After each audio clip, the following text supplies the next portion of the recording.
The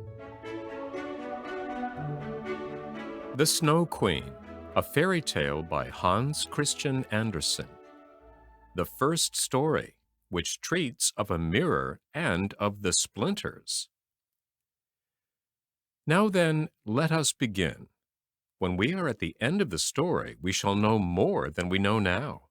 But to begin, once upon a time there was a wicked sprite. Indeed, he was the most mischievous of all sprites. One day he was in a very good humor, for he had made a mirror with the power of causing all that was good and beautiful when it was reflected therein to look poor and mean. But that which was good for nothing and looked ugly was shown magnified and increased in ugliness. In this mirror the most beautiful landscapes looked like boiled spinach, and the best persons were turned into frights, or appeared to stand on their heads. Their faces were so distorted that they were not to be recognized, and if anyone had a mole, you might be sure that it would be magnified and spread over both nose and mouth. "That's glorious fun," said the sprite.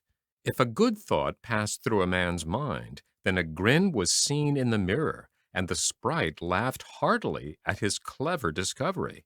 All the little sprites who went to his school, for he kept a sprite school, told each other that a miracle had happened, and that now only, as they thought, it would be possible to see how the world really looked. They ran about with the mirror, and at last there was not a land or a person who was not represented distorted in the mirror. So then they thought they would fly up to the sky and have a joke there. The higher they flew with the mirror, the more terribly it grinned. They could hardly hold it fast. Higher and higher still they flew, nearer and nearer to the stars, when suddenly the mirror shook so terribly with grinning that it flew out of their hands and fell to the earth, where it was dashed into 100 million and more pieces.